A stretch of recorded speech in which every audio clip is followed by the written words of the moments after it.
Blog Talk Radio. Choices, decisions, frustrations, and pain. Knowing I'm going to forget her someday.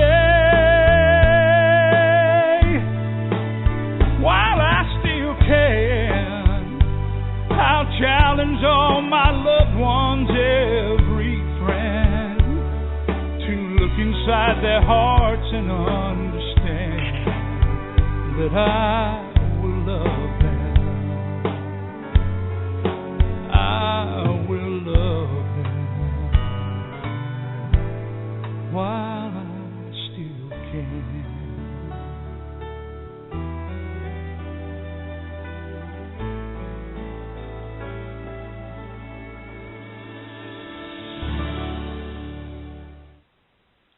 Well, hello, and welcome to Alzheimer's Speaks Radio. I'm your host and founder of Alzheimer's Speaks, Lori LeBay, and we are going to have a brilliant show for you today, one that I think is such a needed and important conversation for us all to just take a pause and listen to what the needs and what the thoughts of others are. You may or may not agree with everything you hear, but you know, how often do you?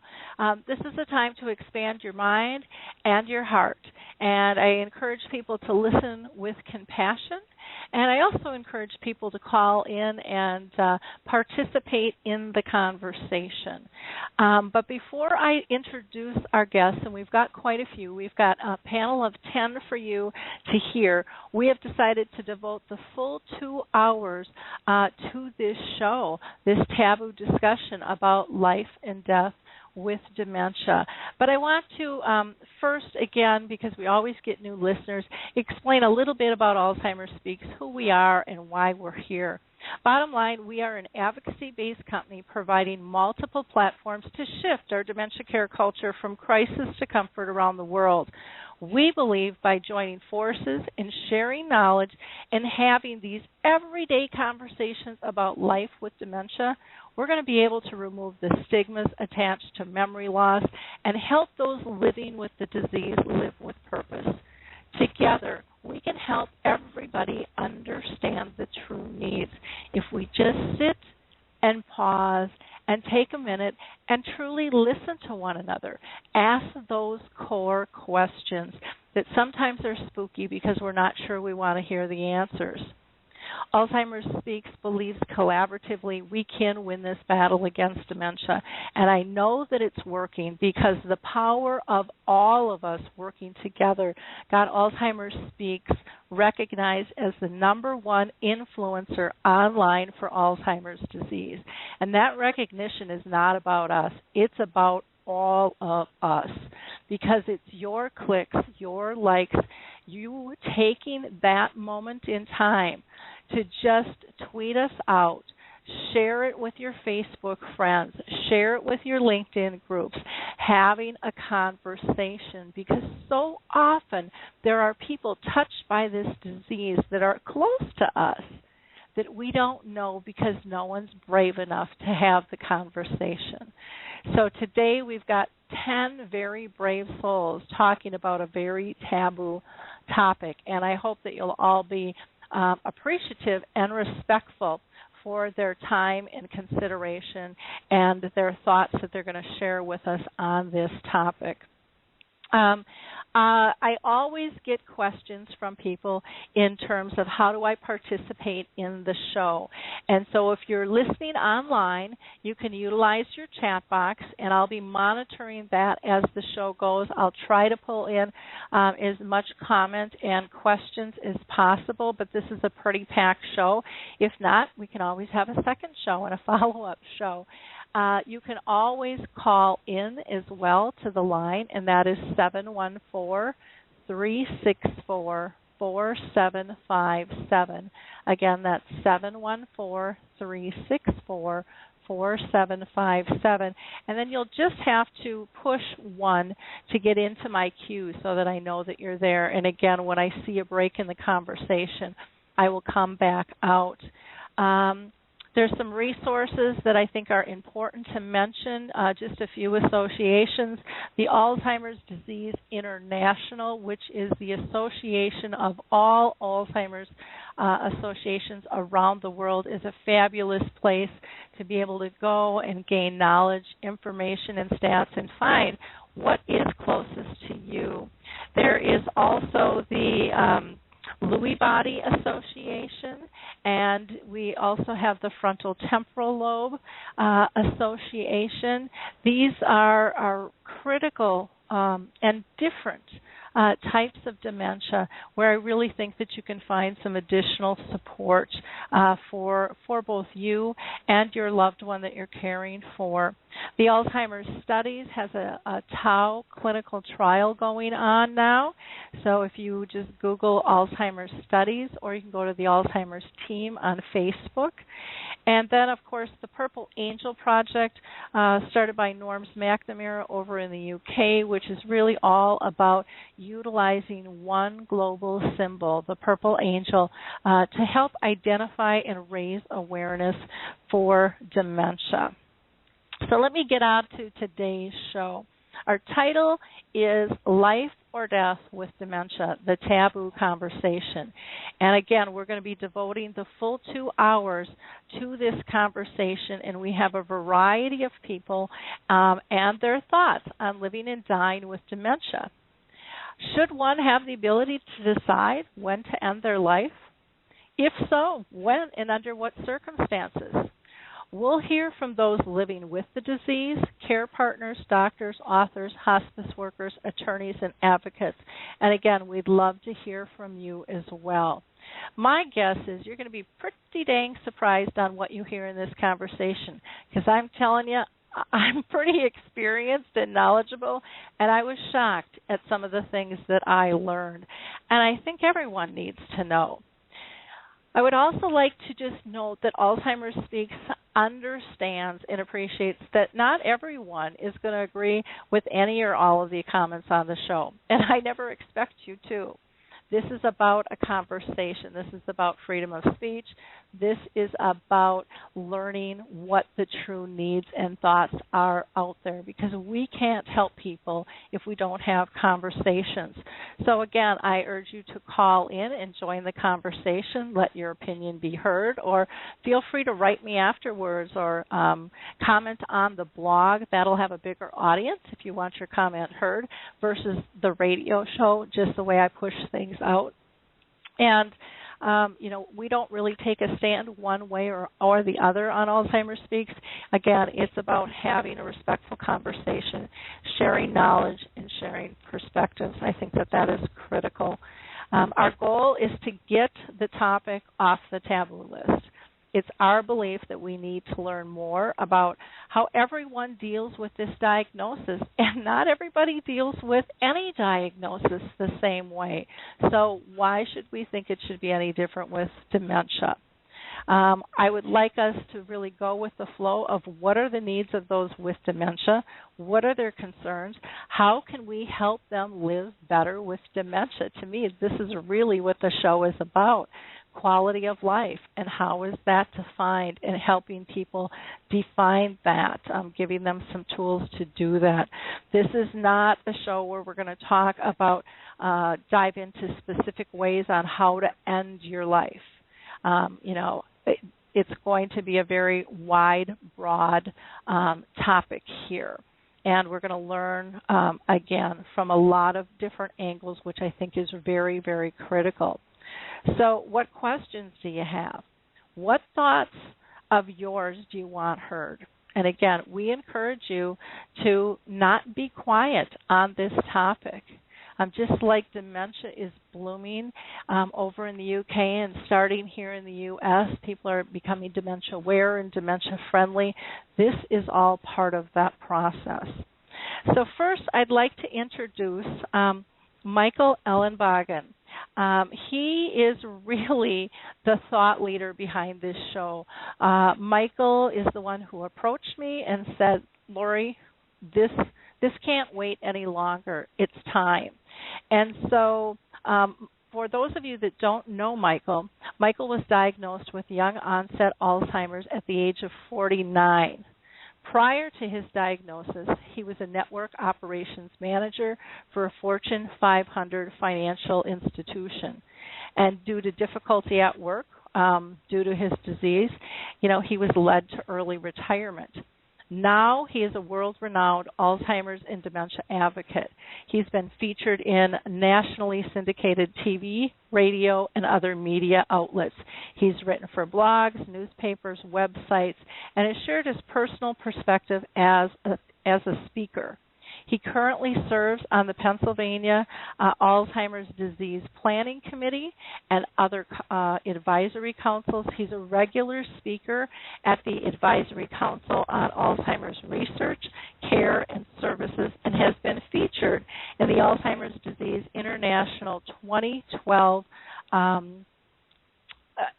in 2012. He's interested very much in motivating those with Alzheimer's to raise their voice and reduce the stigmas of the disease.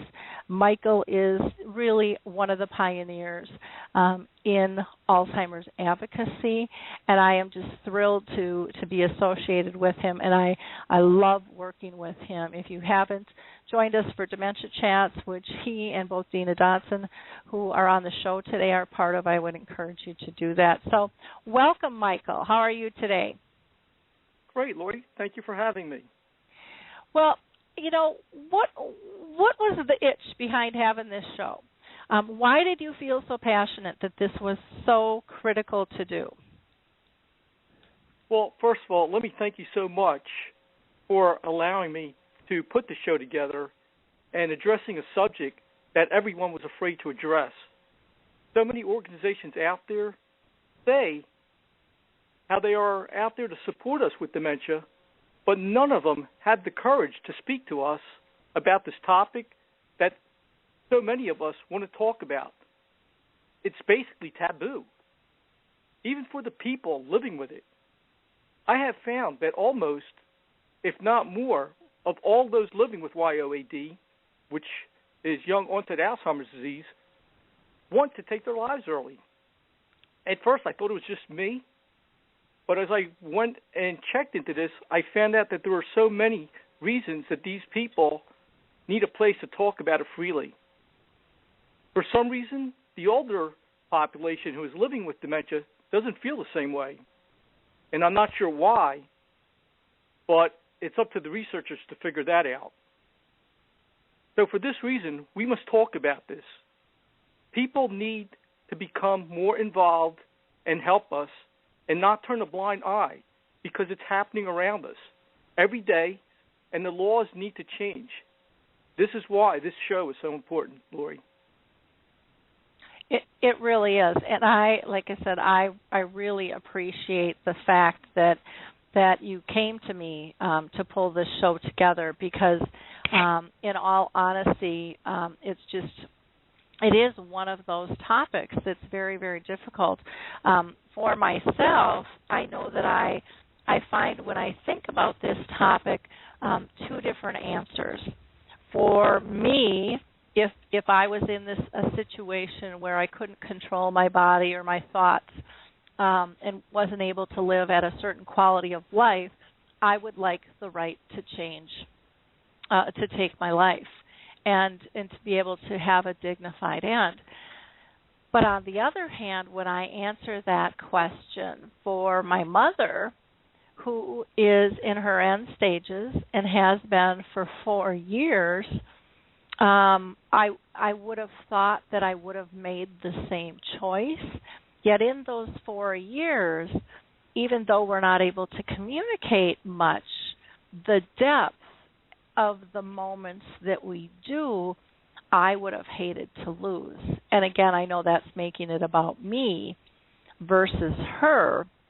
But I do think that that's something that has to be thought about in the equation because no matter what side of the fence you're on, we're still projecting a communication, because I think that has a lot to do with it. But I also think it has to do with perceptions of burdens. So what would make you want to take your own life? What have you thought about a list of where you're at and what that would look like for you?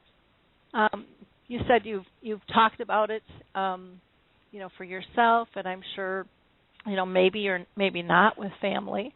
But are there certain things, like in a living will or something, that you've thought about that this would be the point? No more would I want to be here.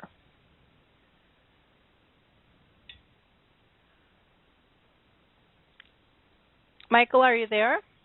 Oh, yeah, I'm sorry. I didn't know that was directed to me. Oh, I'm sorry. I'm sorry, Michael. Yeah, I'm one of those who wants to take my life early. But I also want to clarify, I don't want to take my life as early. I want to live life as long as possible while I have good years. People who have progressed, with this disease, they're suffering. People who have, I guess, a progressive disease today, they suffer, and they're allowed to be put out of the misery, with dignity and in a way, and they can die the way they want to. Like, for example, after many years of battling with cancer, my sister one day said she no longer wanted to live, and she was going through a lot of pain and suffering. She told her doctor that morning, and the doctor said it was okay. The family was called. We all said our goodbyes within 6 hours. She had passed away, and finally in a peaceful place, and was no longer in pain. We all felt better knowing she was in a better place and no longer suffering. This all happened with a number of constant dosages of morphine, which kept being increased until she was finally at peace. We all know what happened. It's not talked about. It happens every day. And no, I'm not in a state that allows for assisted suicide by a physician, but this happens around us. But we choose not to speak about it. Okay. I have made the choice that I want to take some kind of concoction when the day comes and I can no longer be on my own. If I require for someone to take care of me or to babysit me, that to me is no longer life. There are many other reasons for my thinking this way. I live every day with many kinds of pain from non-related issues. I'm able to manage them today, most of the time, but I could not do that if I was in serious pain and no one knew it. Because of dementia, you can't communicate those things. That, to me, would be worse than torture. Then I don't want to be also remembered in what I've become. This is a devastating disease. I would like people to know me for who I was, not even for what I've become even today. Another issue, I would never want to put my wife and family through the hell that this disease will bring. No one should ever have to endure that. Then there's the reason that most people cannot seem to understand. I was able to save money, and I wanted the money to go to my family rather than waste it on me for something that will prolong my death in an agonizing way. One thing that most people don't understand is that while we look normal today, we're able to even communicate well at times, we are living in pain. While it's not physical, like cancer, but it's mental anguish, which can sometimes be even worse. Why would we not be able to be entitled to die with dignity, like other people who have a serious illness? All because we have some kind of dementia? Wow. This is a cruel world to make us suffer even more than any other disease. Please allow us to have that choice. It would be so great if we could make a decision today when I'm of sound mind to say at what point in my life I would want to be given the concoction so I can live as long as possible and I do not have to take it much longer just because of the thought, as I may not be able to remember. That's the real disaster to my family and I. So I plead with the people here today to help change the laws so we can even stop the suffering and so we can die with dignity. That's pretty much it, Lori. That's the what has to happen. Well, and it is interesting, and we'll get into this more, but I did not realize some of the laws and how they came into play. And I think what I'm going to do at this point is I'm going to go ahead and pull in, I think we're going to go ahead and pull in Dr. Frank Kavanaugh and Robert Riveros for part of this conversation. So for those of you that aren't familiar with Dr. Kavanaugh, he serves on the advisory board of Final Exit Network, and he's been a health educator for 40 years. He is a retired professor of Medical and Public Affairs at the George Washington University Medical Center and the professor of communications with an endowed chair at the George Washington University. He's a chairman emeritus of the International Academy for Preventive Medicine and the former vice president of the Cooper Institute for Advanced Studies in Medicine and Humanities. His years in the medical community helped him understand the tremendous advances that we've made to intervene in patients' health issues and improving lives. But also, too often, he found the medical community walks away from patients in the most critical time of their lives when nothing more can be done to relieve suffering. In addition to Frank, we also have their legal counsel here, Robert Rivera. So I would like to, welcome Frank. How are you today? I'm fine, Lori, and I thank you and thank Martin so much for having this dialogue. The more we can talk about it, the more it helps people to make decisions that are there for them. You talked a bit about how I came to this from my years in the medical center and what I wanted to do when I retired. And I should just say a little bit about what Final Exit Network is. It is a nonprofit organization that's been around since 9 years now, and we are 3,000 volunteers and members who believe that mentally competent adults have a basic human right to end their lives when they suffer more than they can bear from a terminal or an irreversible illness, and that we believe that such a right shall be an individual choice, including the timing and the compassion, free of any kind of restriction by the law, by clergy, by the medical profession, even by friends and relatives, no matter how well-intentioned they may be. It's important to note that we do not encourage anybody to end their life, and we do not provide the means for them to do so, and we do not actively assist in a person's death. We do see this as the ultimate civil right of the 21st century, just like women's suffrage was in the 20s and racial rights in the 60s and the rights of the disabled in the 90s. And we operate basically by exercising our First Amendment right of free speech. And for members who are suffering from an irreversible medical condition that choose to end their life and are accepted into our program, we provide them with pertinent information about how to end their life in a painless, quick, inexpensive, humane fashion.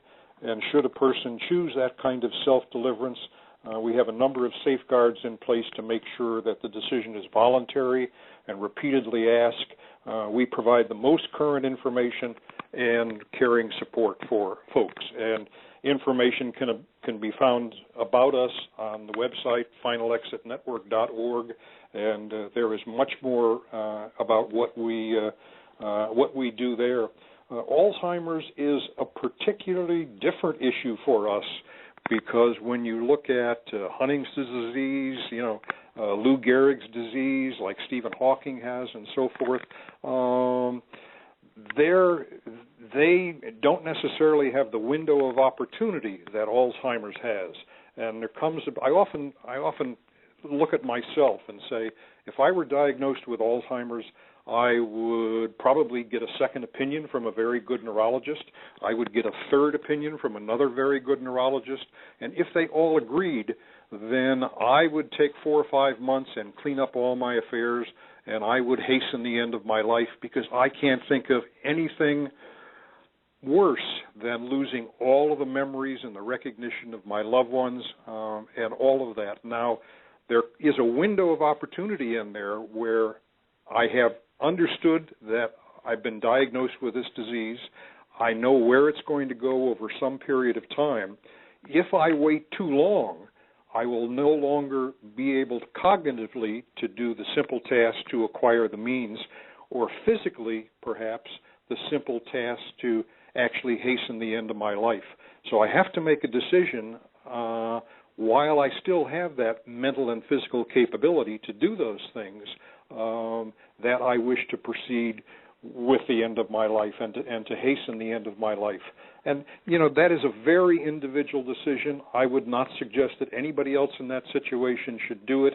It is an individual human right, and we just have, I think, the freedom to choose for ourselves, not for anybody else what they should do, but for ourselves what is right for us when we begin to lose what we regard as all quality to our life that makes it worth living.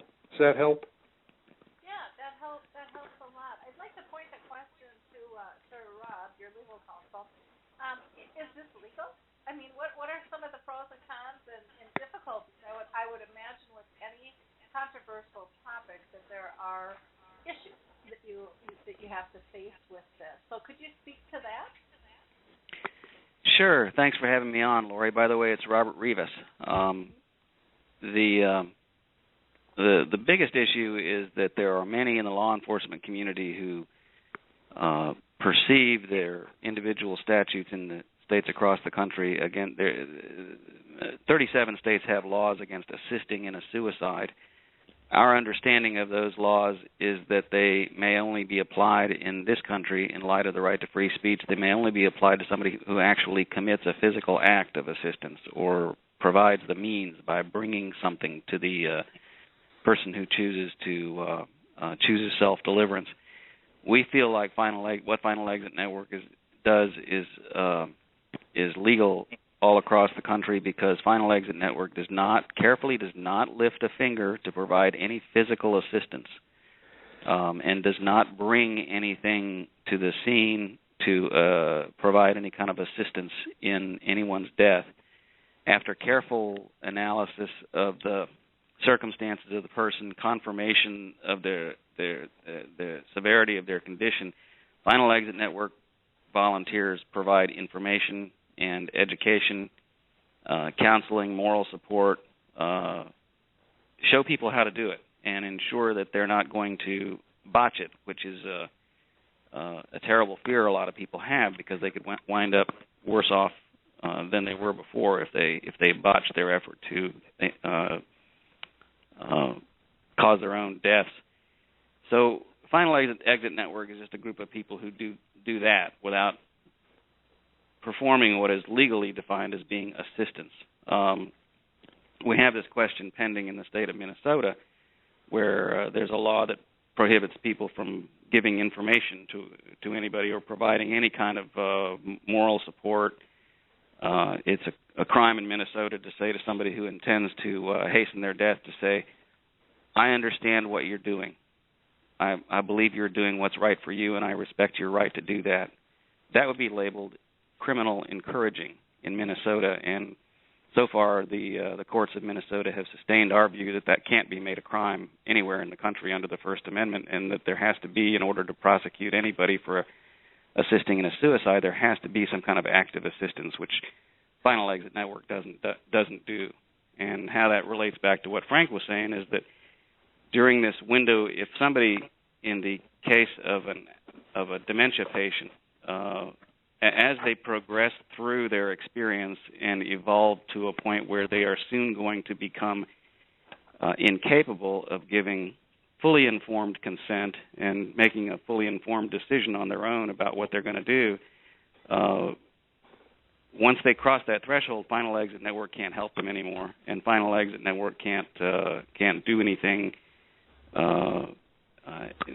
provide any emotional support at the bedside or otherwise give any information. We'll just sort of have to terminate any efforts to provide them with support once they get to the point where they can't physically accomplish their own self-deliverance and where they're not mentally competent to make that decision. So a lot of people, even though they might have otherwise had some period of time left in their lives, a lot of people make an intelligent decision that they don't want to go past that threshold, that they don't want that window of opportunity to close. And in those cases, Final Exit Network is willing to make the decision to give support to people with proven cases of dementia who are making a thoughtful and intelligent decision to hasten their death, because we just don't think it's up to us to second guess their well-considered choices. Well, Lori, we approach that very carefully, too. I don't want anyone to feel that it's something that is rushed into hastily. A person who comes to us, first of all, has a phone consultation. They're required to submit material in writing. They're required to submit their medical records. Those medical records are evaluated by a team of physicians and psychologists. The person then has a face-to-face interview, and only after all those steps have been gone through, if they make the determination that the person is indeed making a rational decision, is suffering to the point that they can no longer bear, only at that point will we provide them with the information and support. So there is very much of a vetting process before anyone gets this information and support. Okay. Well, it was really interesting what Robert was saying about Minnesota, because that's where I live. I did not even know that was going on here. And, it's very surprising. All of the information that's out there that we just can't all know unless we have conversations like this. So it's so critical to do this. I'm going to go ahead and pull in Derek Humphrey right now, and I'll pull you guys back in. But Derek is on a time frame here, and I don't want to miss out on his input here. So I very much want to thank Frank and Robert for their input, and we will come back because you guys are all kind of mixed together in this. So Derek Humphrey was married for 22 years when his wife developed inoperable cancer. He nursed her for 2 years until she asked him to help her die. Close to the end, Jean chose to end her life with lethal drugs to avoid further suffering. In time, Derek married again and moved to America, and in 1978 he published a little book, Jean's Way, describing her final years and his part in helping her die peacefully. It became a bestseller and was translated into major languages. The public response to this book caused him to start the Hemlock Society in the U.S. in 1980 from his garage in Santa Monica. And the Hemlock's purpose was to help people in similar situations to Jean's and also reform the laws to permit physician-assisted suicide. Jean's chosen way of dying basically prefigured the laws later passed for physician-assisted suicide by prescriptions. Jean's Way helped change the debate from voluntary euthanasia to an acceleration of death by terminal patients choosing to drink a prescription lethal potion. Such laws now exist in a few states: Oregon, Washington, Montana, and Vermont. Derek built the Hemlock into a national organization with over 40,000 members and 80 chapters. So don't think for a moment that this topic is not being discussed and that people aren't talking about it. we need to learn about this more. In 1991, he wrote Final Exit, which is a how-to book for the dying to bring their suffering to an end if they choose. To his surprise, it became a bestseller within 6 months. It's been translated into 12 languages. Random House keeps the third edition of Final Exit in print and is still in print in Spanish and in Italian. USA Today in 2007 chose it as one of the most significant books in the past 25 years.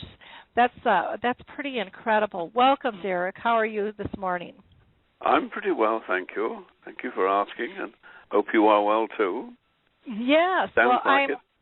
I'm thrilled to have you with us, and I'm wondering, you are really a true pioneer in this whole thought process of dying with dignity. And can you share with us some of the specific conversations that you and your wife had to come to this conclusion? I mean, I can't imagine it was an easy choice, and it had to have been a difficult conversation. But maybe I'm wrong. Can you give us some insight into that? Well, because this happened back in 1975. In fact, she asked about dying, first of all, in 1974. And the topic of right to die, euthanasia, assisted suicide, whatever you call it, was not really in the public field. I had never heard, although I was a newspaper reporter on the London Sunday Times, I hadn't come across the subject. It hadn't raised its head publicly. But Jean herself thought this through. She'd seen her mother 5 years earlier die a painful, unprepared death from lung cancer, and she wasn't looked after properly with pain medicine and so forth. So in the the long time that Jean spent in cancer wards in Oxford Hospital in England, she saw a great deal of death going on, and she made her own philosophy as to what to do about her own. She realized that death would come to her before too long.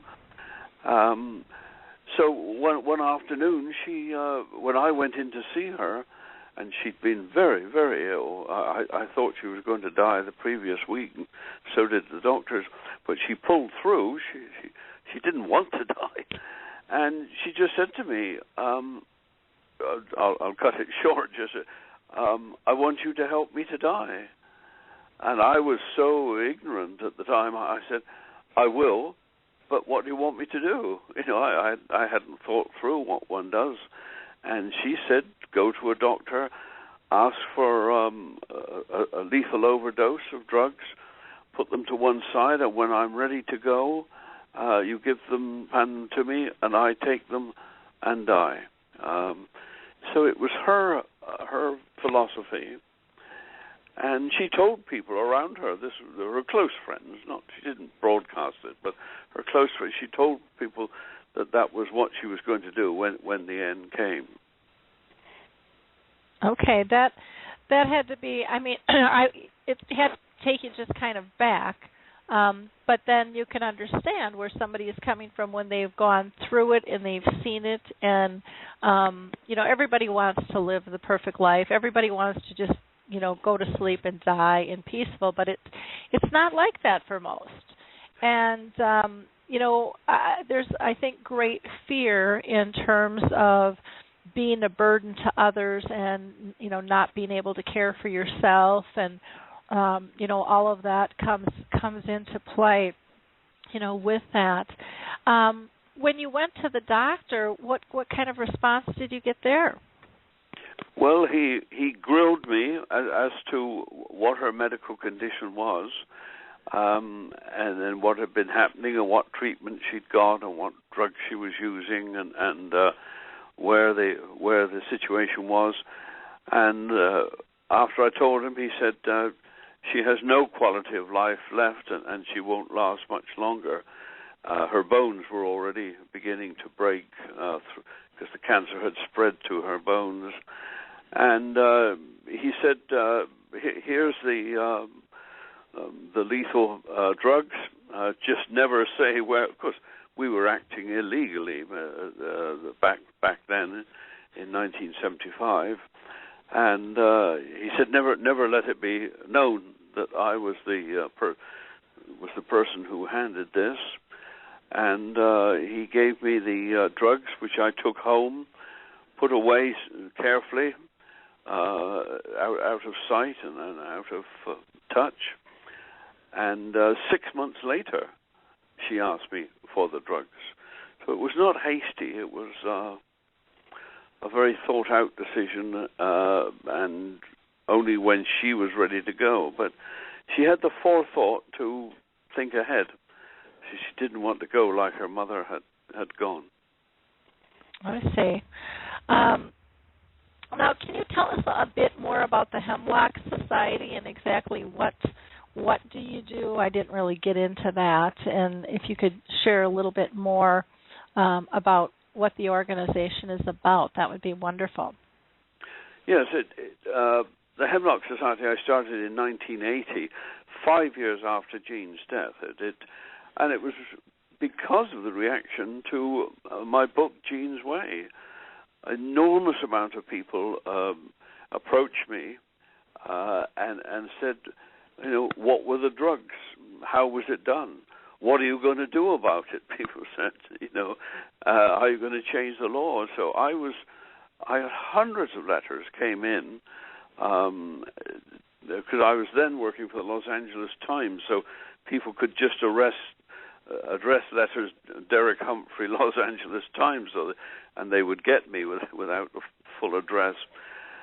And I realized I had to do something about it. There was a public demand, and I gathered like-minded people around in Los Angeles, and from the universities and medical people and legal people, and we decided to start the Hemlock Society, and which would give advice and counseling to people about ways in which they could consider taking their lives now if they were dying at the present, and that with a second bow to our fiddle, we right from the start said we are going to work for intelligent laws on physician-assisted suicide, so that it would be doctors who were really involved in this, not the families. It would be the individual. Families would know, but we felt that the medical profession, because it has the power over drugs and it has the knowledge of terminal illnesses, should be involved. And it's been a long fight to get those laws, and the Hemlock Society has not done it alone, but we've been a big helper in getting some laws passed already. But the Hemlock Society disappeared in 2003. I'd retired from it, and it was merged into another organization. So it doesn't exist at the moment, the Hemlock Society. Okay, but there's another organization similar to the Hemlock Society that it merged into? Yes, well, the Final Exit Network. Mm-hmm. Okay. It does the similar work. Okay. Okie doke. Wonderful.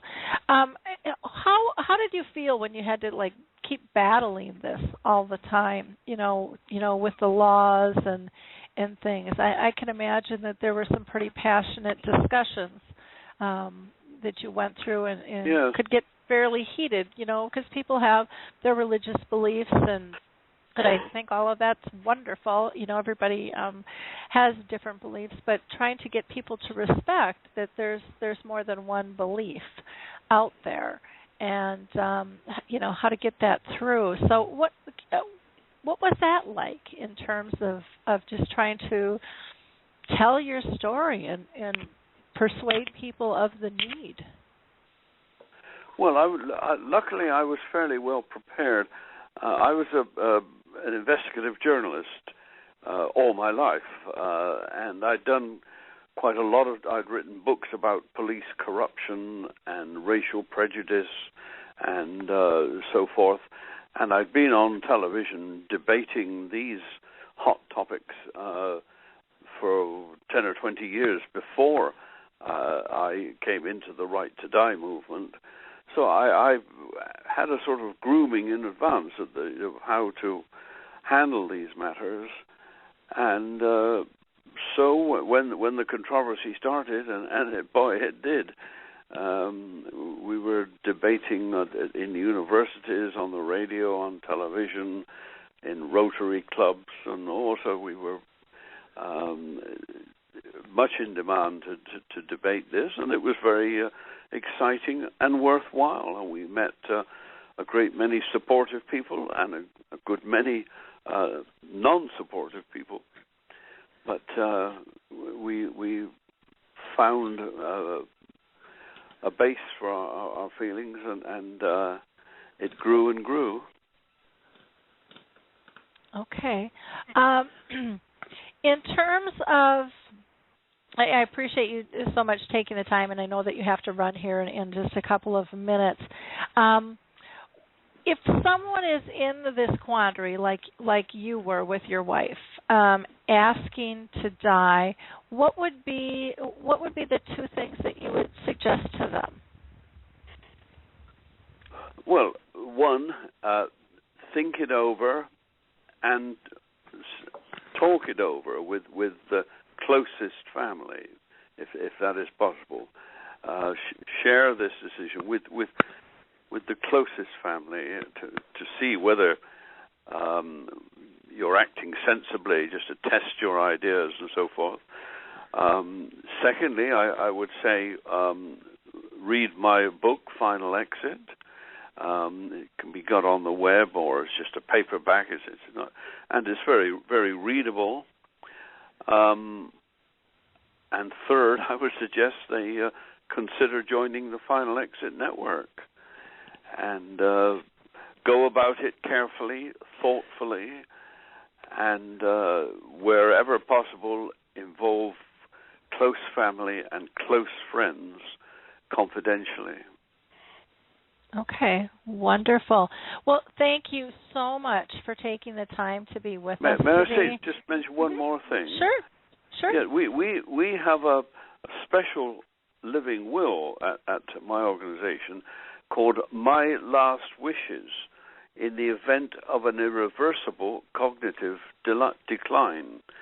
This is a unusual living will dealing only if you think you are going to get Alzheimer's or go into dementia. And it sets out over 5 pages, what if your condition deteriorated due to loss of cognitive function, then this is what you want would happen. You wouldn't wish to be kept alive. Now, this document helps. It doesn't have legal force, but it's an intelligent and thoughtful expression of your wishes should you go into Alzheimer's, that you would wish to be left alone and to die when you are incompetent. So, okay. Quite a lot of people download this from our website and sign it. It's a comfort, and it's an intelligent indicator of your last wishes. Which is a good thing. Everybody's encouraged to do living wills, and I think that's a good conversation to have if you have dementia or not, yes. So that everybody is on the same page. Because the fear and the guilt alone has got to be just horrendous. And again, for me, I could say that, I would probably want to be in that position to be able to have the choice if I choose to take it or not. But that I look at caring for my mom, even like I said earlier, she's been in her end stages for 4 years, and a lot of people would say she has no life or nothing to add, and she's not having quality of life. But yet we've had these few moments that have been really short but powerful and really life-changing for me. And, how do we know if those things are going to happen or not? We don't. And so everyone has to evaluate that. And is a moment in time, a few moments in time worth 4 years? I mean, you got to weigh that out as well. So again, I don't think there's any right or wrong answer, but it's questions that we need to ask ourselves, and a discussion that is extremely important to have. It's key to think your philosophy through, make preparations, sign a few the documents that you consider relevant, and then go on with life. Press on with life, but make some thoughtful preparations. Exactly. All right. Well, thank you so much for your time today. And pleasure. And Final Exit is www.finalexit.org, and so you can feel free to go there. And Derek's book is available on Amazon as well. So again, thank you and enjoy your day, Derek. Okay, thank you for having me. Interesting conversation. Great. Bye-bye. Bye-bye. Robert, I'm going to pull you back in because we're talking about living wills and how we want to end our life. If people put their wishes in writing, that still doesn't make it legal. Am I correct in that? How does that work? How is that interpreted? Every state in the union now has a law regarding living wills, and it authorizes everybody to sign a document that explains what their desires are when they are in a condition where they're not capable of making decisions for themselves, and there is no prospect for them to get up out of the hospital bed and ever walk out again, and they're being maintained alive by artificial means. And it's an instruction to the healthcare facility, to the person's doctor, that they have made an intelligent decision back when they signed it to instruct them to discontinue life support under those conditions. It's not at all the same thing as either physician aid in dying or an individual's choice to actively cause their own death. It only applies in the circumstance when somebody's beyond the ability to make a decision, to express a decision on their own, and the doctors confirm that there is nothing that can be done for them except to either maintain them alive on artificial life support or not, and that the living will expresses the individual's choice as to how they want to be treated under those circumstances. Okay, great. Michael, I'm going to pull you back in and just see if you have anything that you want to add after hearing Derek and Frank and Rob talk a little bit about Final Exit and the Hemlock Society. Well, I have to tell you, Lori, I think while I like what Final Exit is doing, what I don't like the idea is that many of us who are living with the disease are kind of forced to have to take their lives earlier just because the laws aren't there for us. If we could have the assisted suicide where we could plan ahead and to decide, I think it would be just so much better. And I think the people from Final Exit would agree, if the laws were to be changed to just be able to delay these things much longer. And that's what I think we should be working towards, is to not shorten these people's lives, but to extend them to be able to be longer lived and have a better life, so people aren't forced to feel that, well, I may not remember to take that concoction or to be able to do it on my own, and to be able to rely on somebody to help us, whether it's a family member to be able to do it legally, or to have it with the help of a doctor through assisted suicide by doctor. That's what we should be looking to change, and that's what I would hope that this program is going to reach out to the rest of the world to engage people to think that way. Good point. And again, if we've got any listeners, we'd love to hear from you as well. What are your thoughts on this topic? Frank, is there anything else that you wanted to add? We kind of talked about, is it legal? And we touched on a few states. Did I cover the correct ones? Yes, you did. Robert talked about Minnesota. We had initially Oregon with physician-assisted death and the right to die. There's now 15 years of experience out there. We've learned a lot from that. When that law was first passed, people said, "Oh, my Lord, they're going to be dropping like flies. This is terrible." It never happened. A very reasonable number of people, like 100 each year, get the medication from their physician. About only half of them take it, and I sometimes think that that's because they now have the control over the end of their life in their hands, so they can live another day, another week, another month, that sort of thing. Washington State was second. It simply copied what Oregon did. In Montana was an interesting breakthrough. Was a Supreme Court decision that said a physician could not be prosecuted for hastening the end of a person's life. And they did that without, any of the regulations and procedures that were part of the other two states. So that was very different. And then we have recently had Vermont. So we have 4 states now that permit physician-assisted dying. So it's going to happen all around the country. It's not going to happen in your lifetime or mine or in Martin's or any of ours, I think. I think it's going to take a very long time for this to happen state by state, and the tremendous effort that went into getting this passed in Oregon and the fight that just went on for years and years and years. But the good side is we're making progress, and we'll keep adding states. We're close in New Jersey now.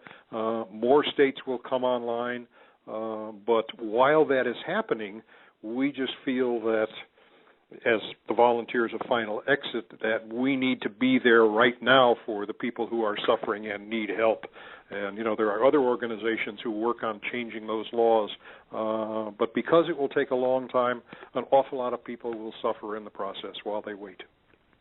So so we've got Oregon, Washington, Montana, and Vermont, and then you said New Jersey is getting close. In Minnesota, where would you say that is in the process?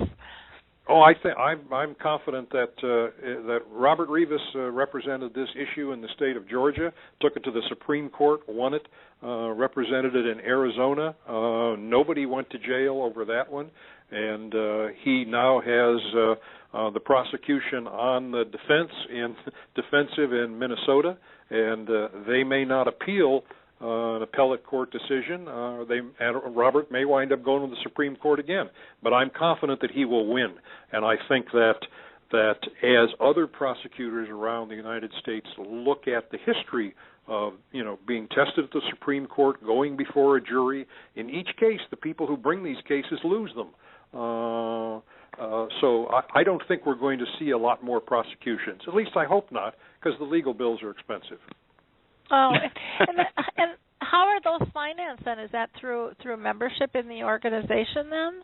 Through donations. It's interesting. It's like, it's like, I want to say in some ways, it's like hospice. If hospice ever touched your life and helped you, supported you and supported your dying member, you wind up donating to that, leaving it in your will, setting up a bequest, that kind of thing. So the members of Final Exit and the public at large have supported us through donations.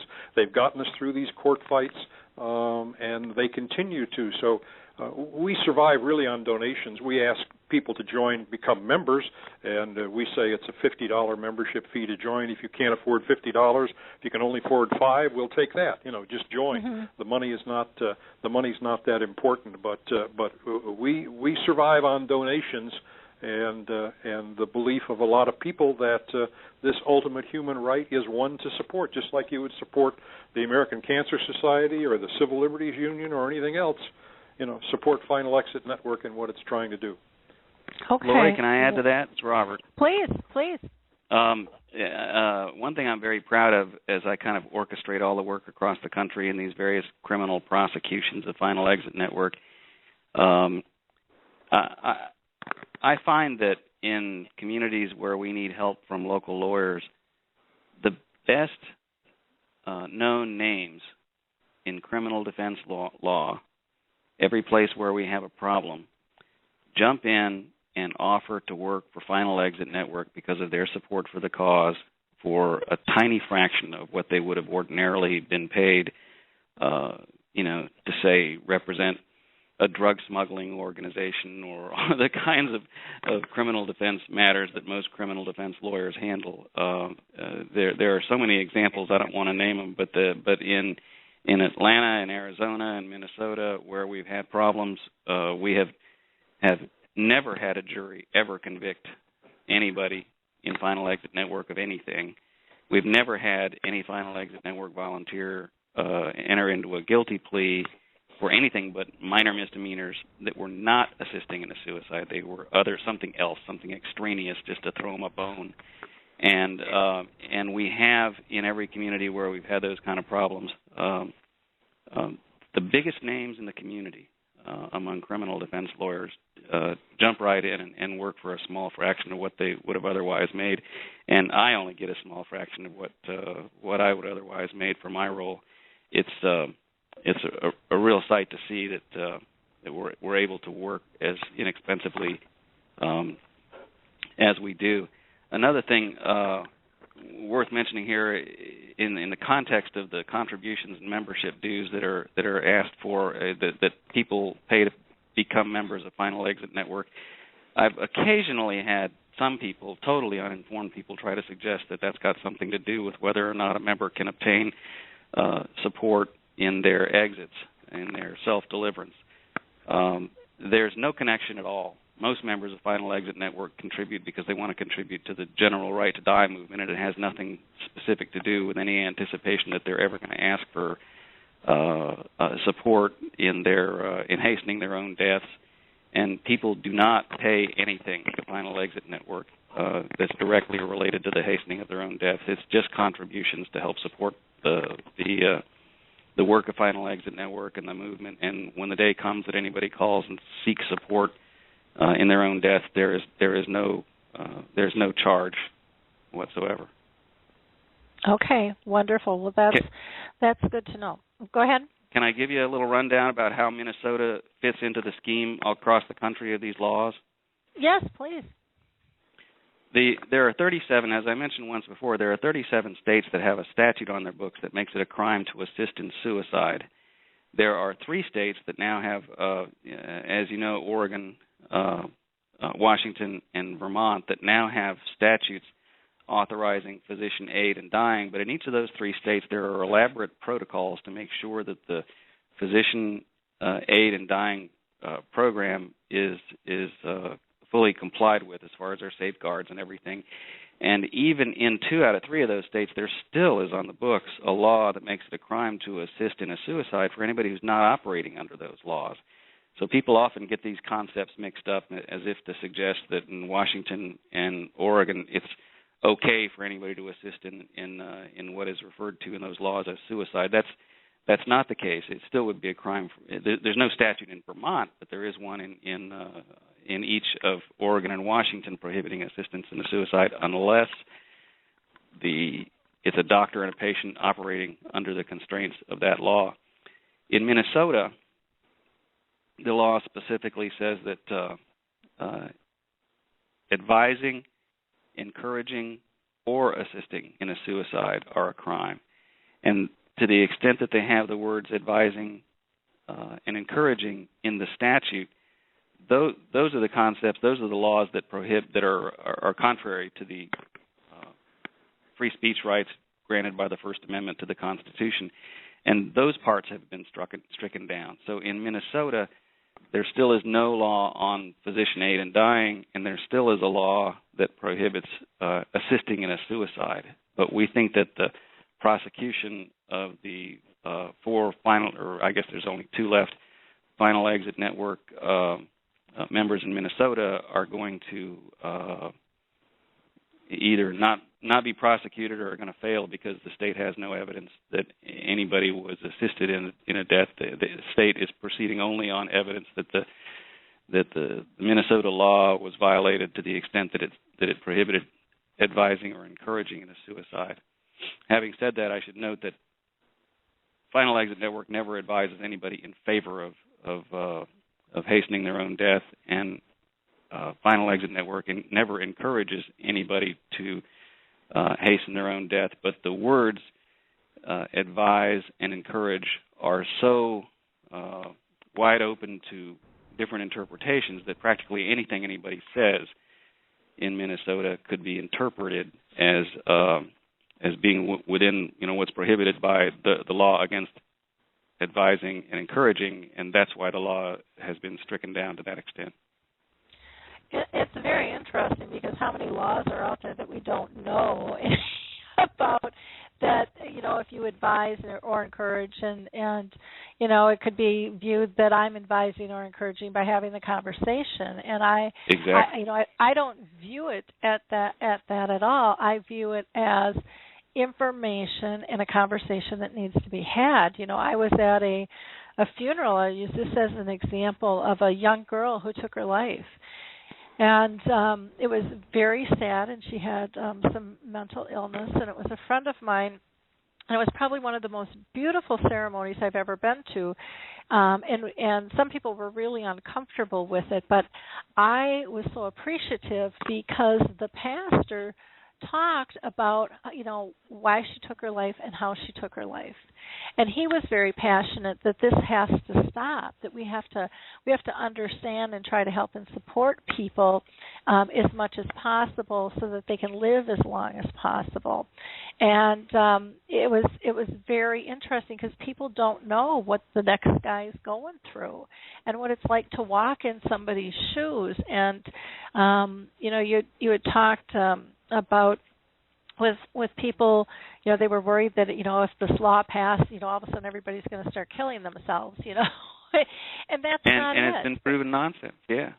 Yeah, and I think Michael said that earlier. I just want the choice. I want the ability, and I think we'll hear that from others. It's kind of like abortion. Women want the right to make a decision of that which affects them and their body. And so it's such a personal thing, yet it's such a difficult decision to make. And whenever we have a difficult decision, it's nice to be able to bounce those ideas off people and to talk with others and to have support. And for us to avoid that, I think just adds more strain and burden to the person in that position contemplating all of this. And I don't think that's fair from a humanity standpoint, but that's how I look at it. Frank, is there anything else that you'd like to add? Again, I appreciate so much of your time for both you and Robert. This has just been wonderful information. Well, I'm happy to learn from everybody else. There was one point before which I think is so important and almost has polar counter arguments to it. It is so important, as Derek said and Martin said and you have said and Robert said, to have these conversations with your loved ones so that they understand what it is that you want and that they will support you in your decision. It does, however, on the other side, come down to your decision. You may have a number of siblings who say, no, I don't agree with that. Well, fine for them to express their opinions and for you to impress upon them as well as possible that this is something that you want, and if they love you, you will honor it. But when there is a difference in family members, it is ultimately the individual human right. And we find as we work with people, in so many cases, the end of their life is like a living wake, and it's a celebration, if you will. But in other cases, it's not. In other cases, they're forced to die alone because family members disagree. They threaten to stop them if they knew they would stop them. Maybe you're hospitalized or Baker acted for psychiatric observation, those sorts of things. So it does finally come down to your decision. And for those people who find themselves in that situation, we don't think that anybody should have to die alone. So that we take it one step farther and we say, if you want us to be there with you when you end your life, we will be there, because we don't think that anybody should die alone. So the conversations are so important, putting your wishes in advance directives, in living wills, in healthcare surrogate forms. All of that is very, very important to do, but it does finally come down to your decision, and we think that you have that right in spite of however well-intentioned your family and friends may be. Mm-hmm. I agree. We talk, I remember sitting down with my parents and doing their living wills, and we, the things that were brought up really were more physical aspects, in terms of if I can't do this and if I can't do that, but it didn't cover some of the mental and cognitive abilities. And just because we can't see the struggles doesn't mean that they're not there. One of my favorite visuals was Michael Ellenbach, and we were talking on Dementia Chats about him traveling in the airport and him asking for help. And they're saying, well, get in the wheelchair. And he's like, I can walk. I just need directions. I need someone to take me from A to B, but I can walk. And as a society, if we can't see it, we don't think it's there. And we try to, make people fit into this mold. And I think the mold has to morph and it has to change to meet the people's needs. So, again, I really thank you both so much for your time and energy and all that you're doing to let people have choice. So I thank you very much. And if people want to get a hold of you, they can just go to the finalexitnetwork.org. Is that correct? That's correct. Finalexitnetwork.org. Final Exit Network is one word, and you will find there the forms, the contact numbers, all of that. If anyone wants to call for information, they can do that toll-free at 866-654-9156, and you will get one of our coordinators, most all of whom are psychiatric nurses, who will have that initial conversation with you. But people join not for really, as Robert said, as an insurance policy for the end of life, but because they believe in it. And if you believe in the cause, we'd like to have you join as well. So, and you can do all of that on the website, very easy, just with a click of the mouse. Okay. And, again, thank you so much for all you're doing and spending time with us this morning. Appreciate it. Have a wonderful week. Thank you. Thank you. It's been a pleasure. Bye now. I am going to pull in our next expert, and this is a person who is living with the disease. Miriam Marquez is a mother of 4 daughters and was an attorney. She was diagnosed with a familiar form of Alzheimer's 4 years ago, and she's an advocate for a cure, and her activities with the Alzheimer's Western and Central Washington State chapter include being a board of directors, Early Stage Advisory Council, the Public Policy Committee. She is also a peer-to-peer advisor and an Alzheimer's Association ambassador to Senator Patty Murray and her staff. Miriam's interests include theater. She is a stage and independent film actress and other forms of art. She loves traveling. She just returned from a trip from Kenya and Tanzania, and she loves long walks. And I'm just thrilled to have Miriam with us today. How are you doing today, Miriam? I'm doing great, thank you. Well, I appreciate you taking time to be part of this show because I really think this is just such an important conversation for us all to have. And I would love to hear what your thoughts are about living with dementia and being able to have the dignity of choosing when and how you want to die. So what are your thoughts about this whole conversation we're having? Well, as you mentioned, I have a familial form of Alzheimer's.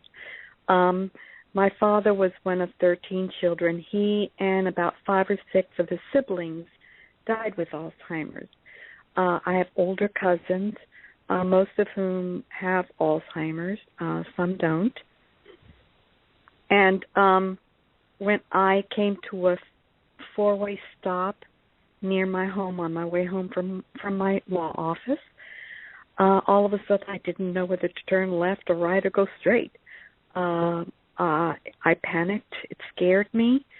I went to my doctor and I said, look, this happened, and Alzheimer's runs in my family. They did all kinds of tests. And he said, Miriam, there's nothing wrong with you. In the following 6 months, every once in a while I would get lost while driving. And then on Thanksgiving Day, I went to my daughter's house, had a great time, and as I was getting ready to leave, I put my hand on the doorknob, and all of a sudden, I didn't know where I was. I told my family, and it scared me. That's when I decided that I needed to do something. I became active in the Alzheimer's Association. I've spent my time advocating for a cure, not necessarily for me, but I've got children and I've got grandchildren. I need a cure. We need a cure for my grandkids and my kids. I spend my time advocating, and I volunteer, as you mentioned, for the association in many ways.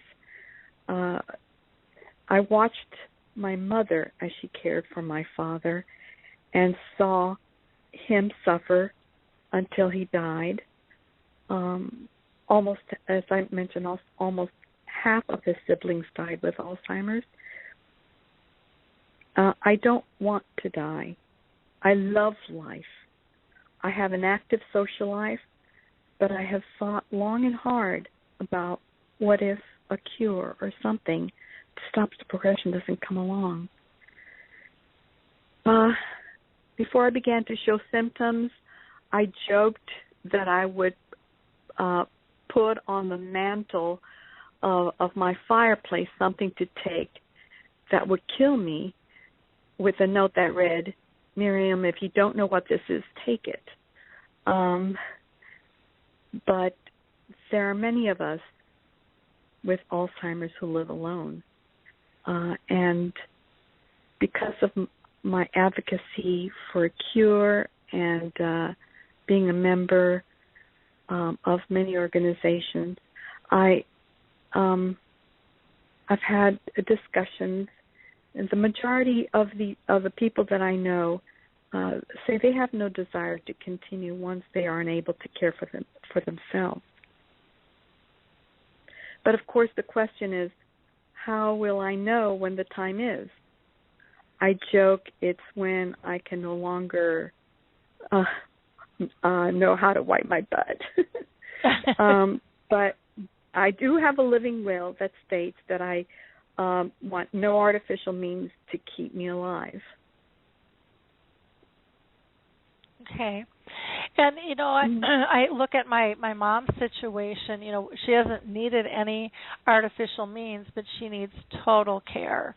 And so, when we went through and did her living will, we put in all of those little normal ticklers that people think of. If I get pneumonia, don't give me the medicine, just let me die at that point, and blah, blah, blah, blah, blah.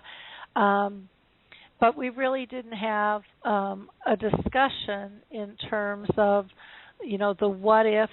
What if my body is healthy, but my brain's just not connecting the dots so that I can partake, in it the way that I used to. We didn't have, I wasn't aware of all of this stuff, and I don't know if it would have changed the family's decision or not. My mom was Catholic, and so she's, I think suicide would be very difficult thing for her to come to.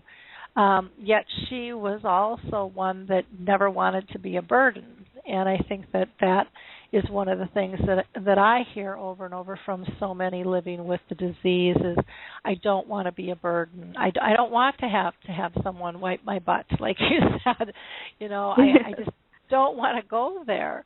And so have you talked with your kids on this? I would assume that you have, since we're on the radio with this, but maybe not. No, absolutely. Everyone. I mean, everyone in my family, all of my friends are very clear on what it is that I want. And how did they react to the conversation? Well, you know, I'm a very independent person. I have been that way my whole life. I have a strong will, and they respect my wishes. They understand my wishes, and so I feel comfortable with that. Okay. Now here's the thing. You know, there is a fine line, or there's a fog. I call it a fog, but it's really a fine line. I mean, the question is, how am I going to determine when is the time for me to take the pills or whatever it is that's going to be? And I've joked, you know, like I said, if I put a message on that says, Miriam, if you don't know what this is, take it. Well, I don't know if that's going to happen. How will I know? I don't want, you know, I love life. This is probably the best time of my life. I'm having such a great time. I don't want it to end. That's why I'm such a big advocate for a cure. I'm out there shouting at the top of my lungs to help find a cure, at least something to stop the progression, not necessarily for me, but for my kids and my grandchildren. But how am I going to know when it's time to do it? I think about this often, and but I don't know whether I will be successful or not. And I would be extremely disappointed if there's a part of me that is aware. I would be extremely disappointed if I miss my opportunity. And I can understand that. That's one of the things I know that Michael mentions. And Michael, I'm going to pull you in for this. What are your thoughts on what Miriam is saying? Well, I got to tell you, Miriam couldn't have said it any better. I mean, that's the big concern. It's like, will we be able to remember to do this when we just start to get into those bad stages that we really want to do it? Because that's the whole point behind this. You know, and I agree with Miriam. This is a great time of our lives, even though we're probably struggling with so many different issues. But it's, my God, it's like when you get to those bad stages is when we want to hopefully remember. And I remember every day, I put it in my head, I'm going to do this, and I think about this every single day that I'm going to take my life just because I want it to stay fresh in my mind that I hope when the day comes, I'm still going to remember. But we don't know that. And that's why I think it's so important that if we do miss that time frame, that assisted suicide is allowed so somebody can say, okay, Mike, this was the day you were waiting for. I understand you no longer remember to do that, but you need to take this. This is why it's so important for us to change things. So Miriam and I don't have to take our lives much sooner than necessary. And I think that's a really important part, because that's so silly to die when you're still able to engage just because that's the law. You know, that, you know, you're competent to make that decision. It just is, you know, and able to make that choice for yourself. That's the whole point of a living will, is when you're unable, someone can step in and make that choice for you and assist you in that process. And we're saying now, you know, with dementia that, that doesn't count. You know, when you're not competent to make that decision, you can't predetermine that choice. And so it's kind of interesting. You know, and again, I'm still not quite sure where I stand with it all. I think there's pros and cons, and I think I don't think any of us can make this decision, you know, until we really, you know, have to deal with it. I mean, we think we know how we might react, but we don't really know until we're in those shoes. And this can be a long lifelong journey, like it was for my mom, of 30 years and still going. I mean, who ever would have known? With all of this time. Miriam, is there anything else that you want to add? I know that you have to get hopping, and I want to be respectful of that. No, not really. I don't have anything more to say other than I really encourage your listeners to contribute to the Alzheimer's Association or whatever other organization that they support to help find a cure or something to stop the progression. It is so critical. If we don't find a cure, it will bankrupt the United States. The cost of caring for people as baby boomers age, it's going to be a catastrophe if a cure is not found. So thank you so much for your show. Greatly, greatly appreciated. Well, thanks for joining us, Miriam. You have a wonderful, wonderful day. Thank you. Before I pull in our next guest, I just do want to highlight some basic information here. Our last radio show was on Love in the Land of Dementia and What Has Love Made You Do? And it was a really interesting conversation of someone who has written a book, and the stories, and she read a couple of them, are really going to make you think, how do you love? How do you act in the land of dementia? It's very, very insightful. And then there's a woman who created a product, Remember Me Bibs, that's a very unique product as well, which was done out of love. Our next radio show, of course, will be next Tuesday at the same time, and we're going to talk about the reality of Alzheimer's disease. And we're going to have author Kathy Borey with us and neurologist Daniel Potts and his wife Ellen, and they're going to be discussing the Let Me Be Your Memory program, which is the first ever middle school language arts Alzheimer's awareness curriculum. So that's pretty exciting. If you weren't able to join us on our Dementia Chats webinar last week on the 22nd, we had a really good conversation on becoming dementia-friendly and aware and what the heck does that mean. And I would encourage you to watch that and share that with others because I thought it was quite powerful. And the insights of our experts living with the disease I thought were phenomenal. Our next Dementia Chats will be November 12th. And again, you're all invited to join. Those are free.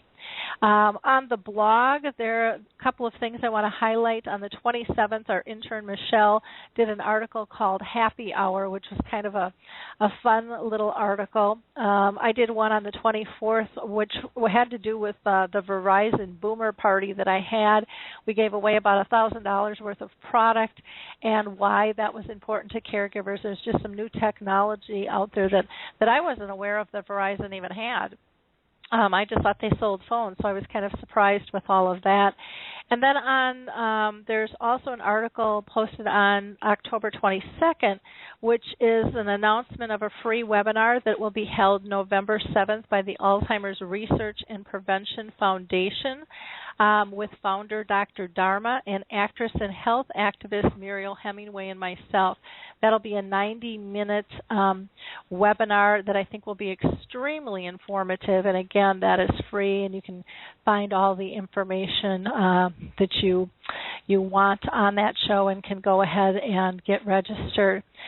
Now, one of our guests is not going to be able to make it today, and that is Jim Crabtree. And if you're not familiar with Jim, he was on the Today Show with Maria Shriver. His wife had the disease as well as his mother, and his father took their lives and his. And there is a video on the blog that talks about this. So if you go to this episode on the blog, there is a link to that. But I would encourage you just to see what his thoughts are from the other side of this whole thing, because that was quite the catastrophe. But he views it as a gift. So I just wanted to let you know on that. We do have Steve Pottis, who's commented in the chat box. He said, I just wanted to let you know that, somebody else just bumped the comment here, that you and I have talked numerous times about making a video to stipulate when is your time and how do you want to stop driving. And we've talked about this, but this could be for end of life as well, something that is just really clear. So not just putting it in writing, but to go ahead and make a video of it. Rose is saying, I'm sorry, but I don't agree with assisted suicide. I believe a person is here for their time for a reason, whether it's for them or those around them. I also don't agree to keep a person alive with drugs or other means. So, and I really appreciate your comment, Rose, because I think there's many people out there like you. And again, I really struggle with this because I think for myself, I would say, I would like that choice because I'm just a big independent girl that I like all my choices. But I would have hated to have missed out on the moments with my mom because we made that choice, because even though she's not with us a lot cognitively, when she is, they are so magnificent that I can't even put them into words. And some may say that that's selfish. I don't know. It's one of those things that we all have to work out for ourselves. Next, I'd like to pull into the show Stanley Terman, who's a PhD, an MD and psychiatrist, and is the medical director of Caring Advocates and the author of The Best Way to Say Goodbye and Peaceful Transitions, Stories of Success and Compassion. Plan Now, Die Later. And he also has My Way cards, which is a natural dying living will cards, a tool that generates a clear and specific living will to overcome some challenges of advanced dementia, even if there's no plug to pull, which is kind of what I was talking about earlier when, it's not a feeding tube and it's not something that's keeping your heart alive. How do you do this? He has a YouTube channel as well, and I think if you put in Plan Now, Die Later Peacefully, he'll have some information for you there as well. So I'm going to pull in Stan and Dr. Stanley Terman. How are you doing today? Very well. Thank you for having me on the show. I think it's an important show, and I have many comments to make about the presentations that we just heard. The most important of which is I've heard the word opportunity so many times as if there was no other alternative but to take your life early, because you obviously don't have the mental and probably physical wherewithal to get out of the stage of advanced dementia. By then it will be too late to have assisted, to take your own life. It will even be too late to have assisted suicide. And let me explain why. If someone does not have mental capacity, a sound mind, and another person says, here is something that you can drink that will let you die, or here is a mechanism, an apparatus that will let you die, because the patient lacks capacity to make a voluntary and willful decision, because he doesn't understand or appreciate what is about to happen, the person who's giving this assistance is not giving it for suicide, is actually causing the death, will be guilty of manslaughter or murder. Manslaughter may be a little bit easier because the patient may have asked for it previously, but it's still murder. Only in the country of Holland does the law allow euthanasia for patients who have advanced dementia. But the physicians there will not, by and large, comply with a living will that says, I want euthanasia if I'm in the advanced dementia. stage. Why won't they? Because there is not a sufficient amount of conversation contemporaneously. The Dutch doctors have been trained to have a contemporaneous conversation to focus on two things. Is the suffering unbearable? Is there no other way other than to hasten dying? That conversation is impossible in advanced dementia when the suffering is unbearable, but the catch-22 is when the conversation is possible, there is no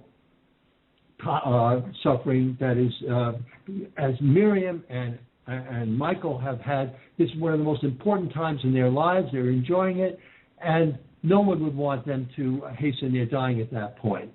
So my caring advocates and the Natural Dying Living Will and my entire career is devoted to reducing the suffering of patients and their loved ones who face the challenge of advanced dementia, of a prolonged dying in which they would be stuck, without insisting or requiring premature dying, without taking this so-called window of opportunity. The attorney who, Robert Rivas, said, yes, we do have a right to commit suicide. And Kavanaugh is very eloquent in saying to think about it. And so did Derek Humphrey. Think about it. Discuss it with your loved ones. But there was one glaring omission that incensed me, I have to tell you, and that is you cannot make a voluntary, willful, prudent decision unless you know what all of the options are. And there is an alternative to premature dying. You don't have to miss these wonderful years. In fact, the alternative is not, it answers the question that Miriam and others have brought up. It answers the question of when do you want to think that it is time may have come so that you no longer want to prolong your dying. The question of when, it can be solved. And it's a very, very important question. If you go on the website caringadvocates.org and you click on Learn Before You Decide, you'll see a free demonstration of a tool that's actually free in itself, although a small charge is made for the living will. And there you can learn what it is like to live in the advanced stage of dementia and other terminal illnesses. And there you can learn about the end-of-life option called natural dying that can even help patients for whom there is no plug to pull, patients who don't have a sound mind to make a decision at that point. And then you can sort the cards to generate a unique, personalized, natural dying living will to memorialize your wishes, to tell others when that time has come for the consideration of stopping treatment that is no longer benefiting you, that is only prolonging your dying, only prolonging your suffering, only prolonging the burden of your loved ones. You can live through the early stages of dementia and enjoy life tremendously. You can live through the middle stage of dementia, and it may be different. You have different values, different pleasures in life, but it's still very valuable.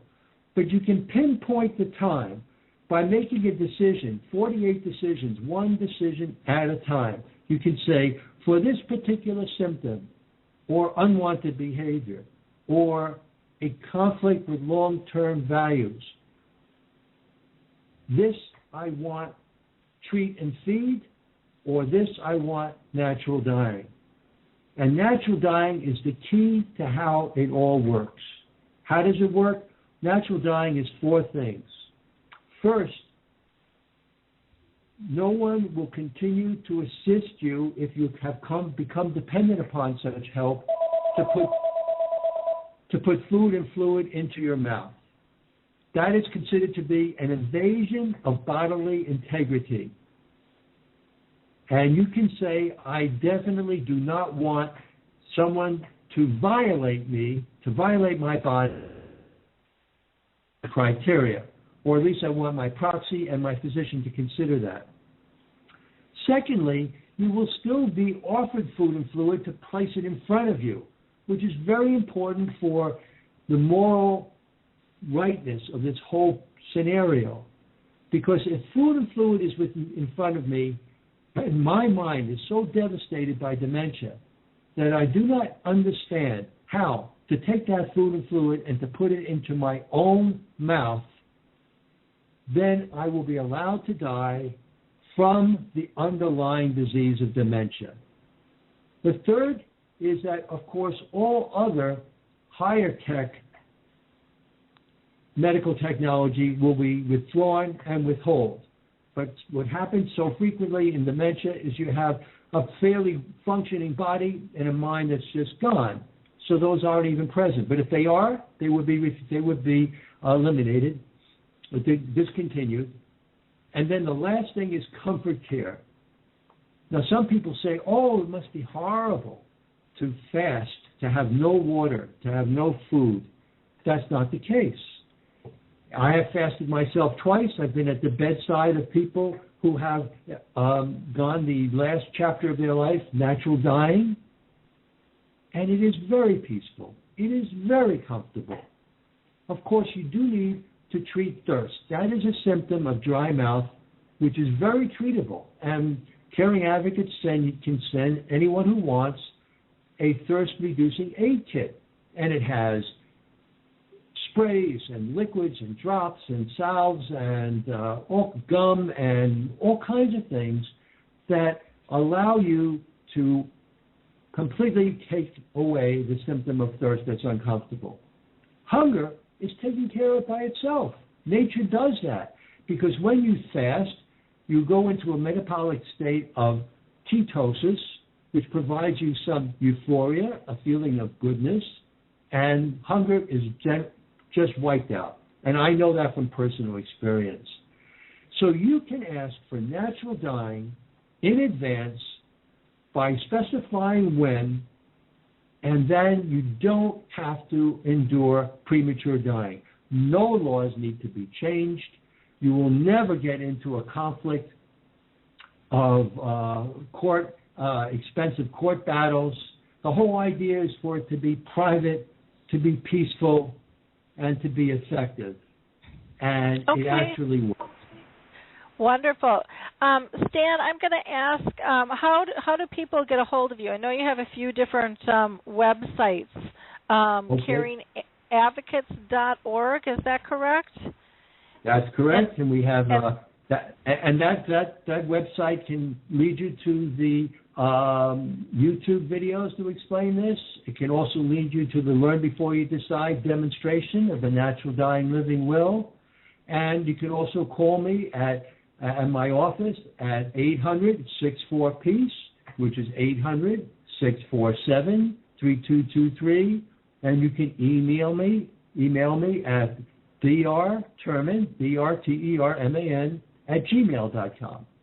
Wonderful. Well, I appreciate you joining us today and sharing everything. I know that you have a Encourage Living Will survey project going on too, and so people can talk with you regarding that. But you'll get lots of a variety of information off of his site, and feel free to reach out to Stan. And I thank you for joining us today. We just have a few others I need to get in. This hour has just gone by, or this 2 hours has gone by so fast. So again, I thank you very much for taking the time to be with us and sharing with our audience some other tools that they may want to consider in this process.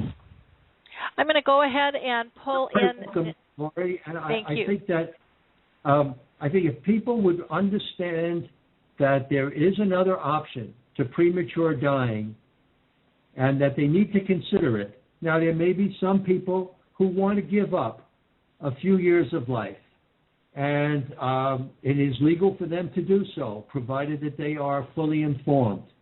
But in my opinion, it's a little complicated, a little bit more effort to complete the Natural Dying Living Will.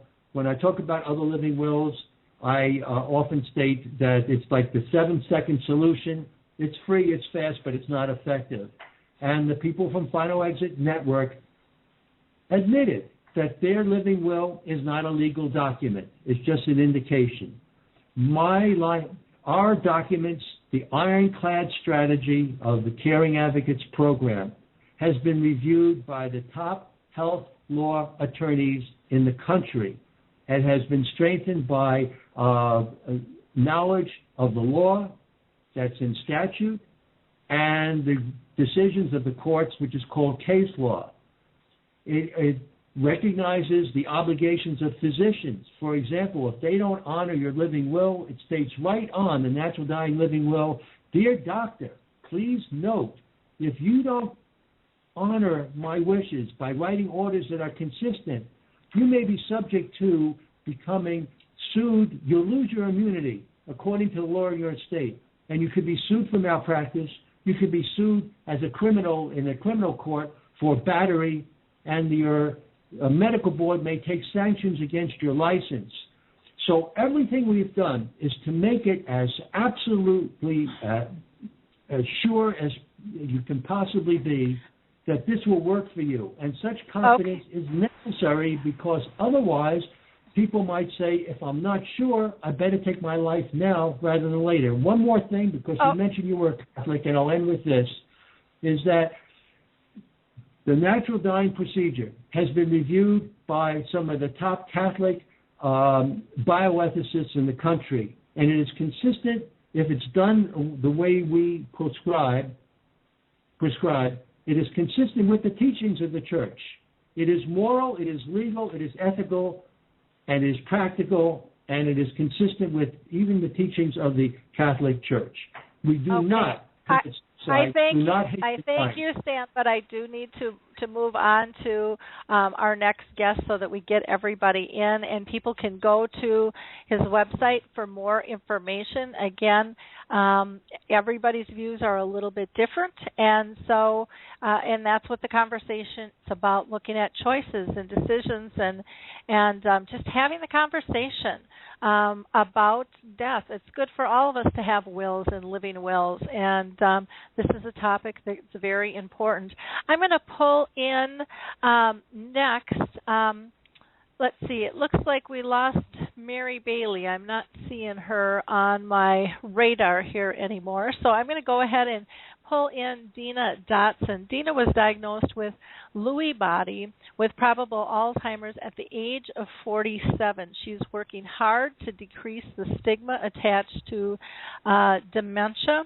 And she, along with Michael, like I said, are both experts on our Dementia Chats webinar.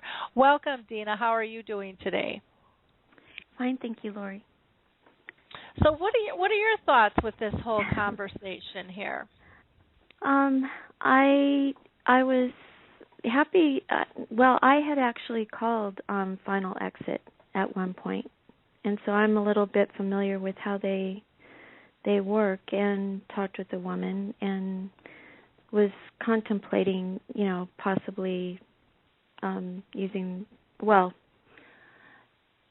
I wanted more information from them, and so I was. And so there's that aspect of it.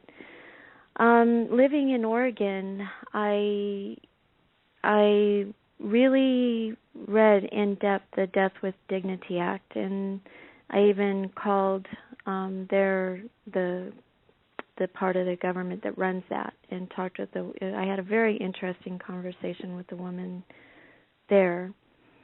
And of course, somebody with dementia, they really can't utilize the law at all unless they have a second terminal illness in addition to the and it has to be, they can't lose their mental capacity. So unless I get cancer that's,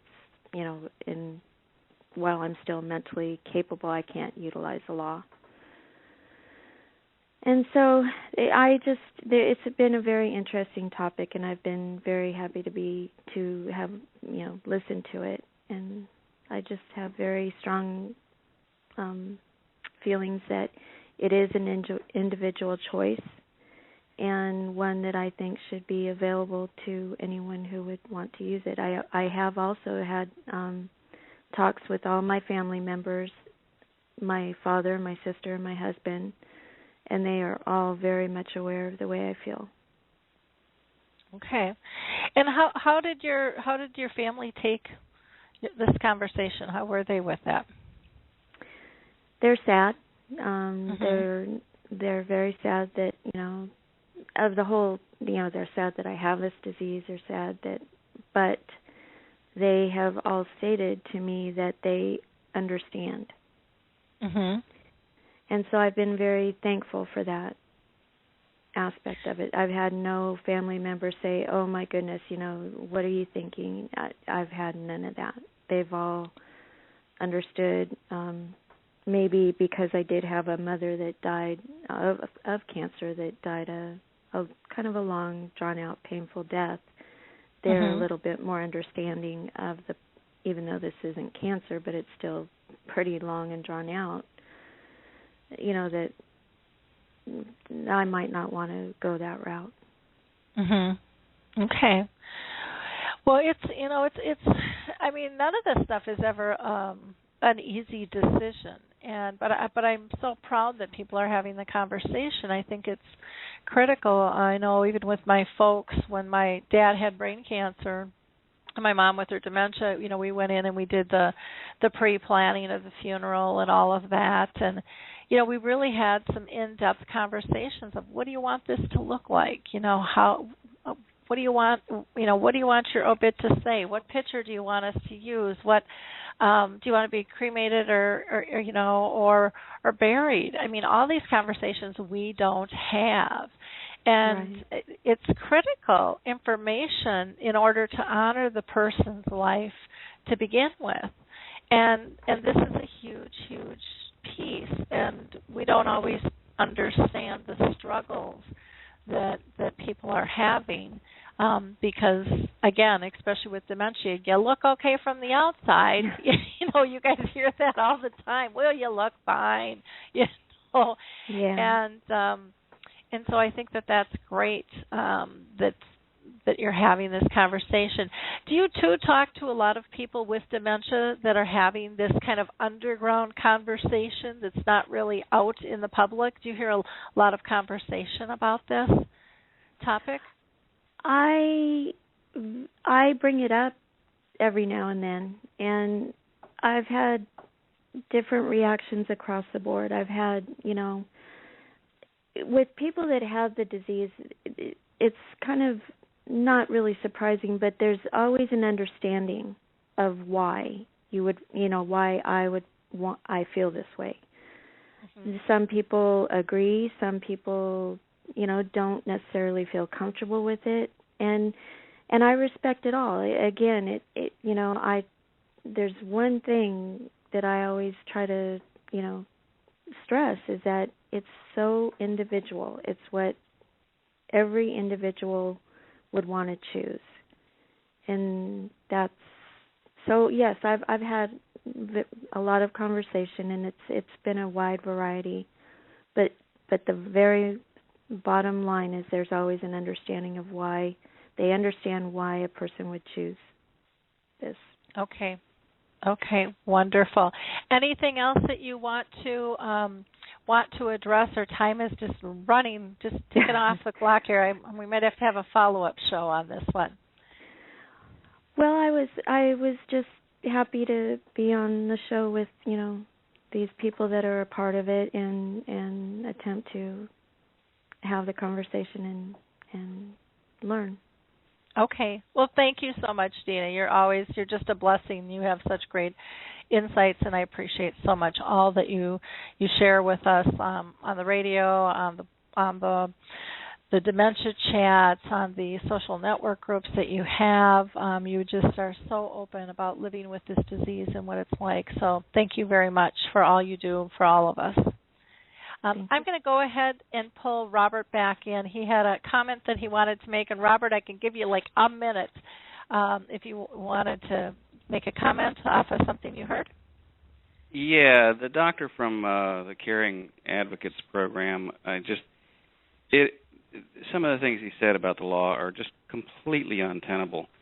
There's no way that any healthcare institution could legally discontinue using a hand to put food and drink in the mouth of somebody unless the person is competent and is requiring it at that time. An advance signature on a so-called advance directive directing that somebody not be fed when they can't use their hands anymore, when they're not competent, could never be enforced in any state. And the advice you've heard is going to run the very serious risk of somebody getting beyond the window of opportunity and then finding that the proposal for this natural death thing doesn't work and leaves you in exactly the position you wanted to avoid. Okay. Well, I thank you for that clarification. And again, we encourage everybody to, check out all the information and, make their decisions. And, you should, whenever you're dealing with a will or healthcare declaration, you should be also talking with an attorney because laws are different in every state. And it's, if you're going to do this, you want to do it right and make sure that things are accurate and that the understanding, that you're understanding things in the way that they'll really happen, because sometimes our perceptions of others' words fall in a little different place. So I appreciate that clarification very much. So thank you, Robert. Sure. Michael, I'm going to go ahead and pull you in. We've got just a couple of minutes to wrap up here.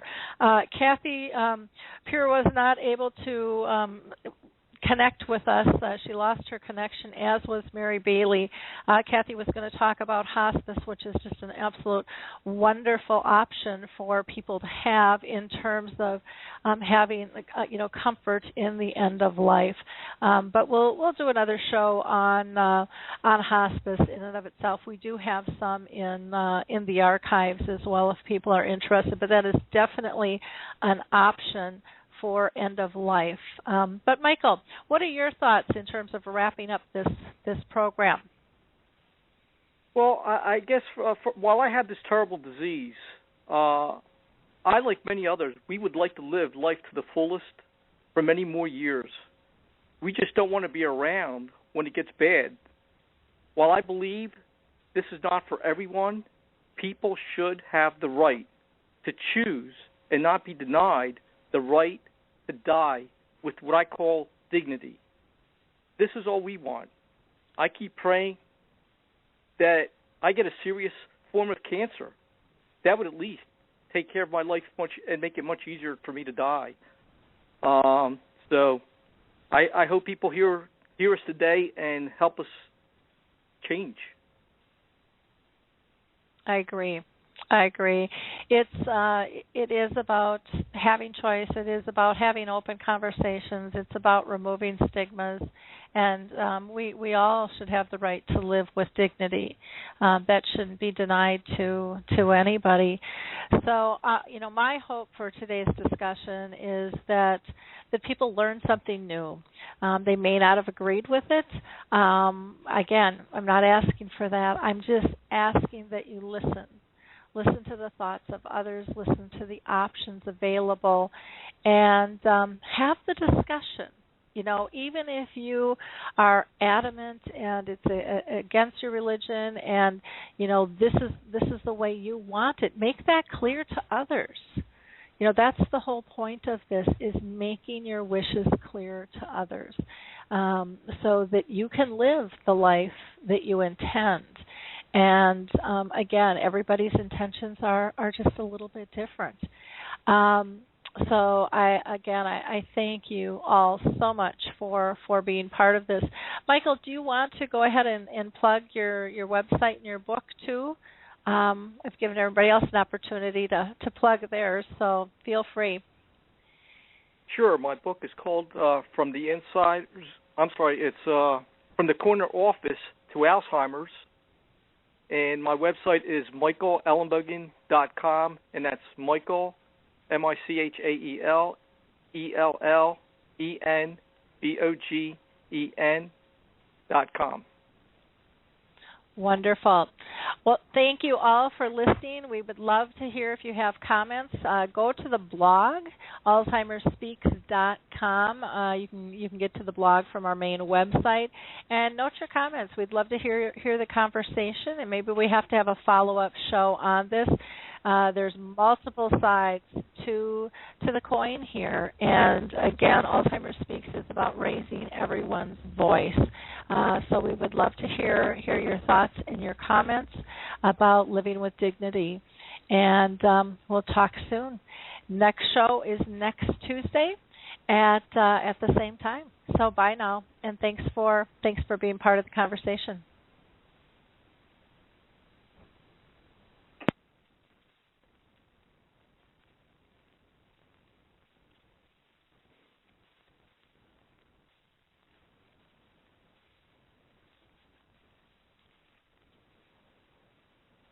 Hi, I'm Lori LeBay, and I wanted to tell you about Alzheimer's Speaks, which is another great podcast. You see, my own mother lived with dementia for 30 years, and I felt lost. Did you know every 3 seconds someone in the world is being diagnosed with dementia? Odds are it's going to hit your families too. We want to help you connect to services, products, tools, research, and stories so you can be prepared. Please subscribe to Alzheimer's Speaks on your favorite podcast platform.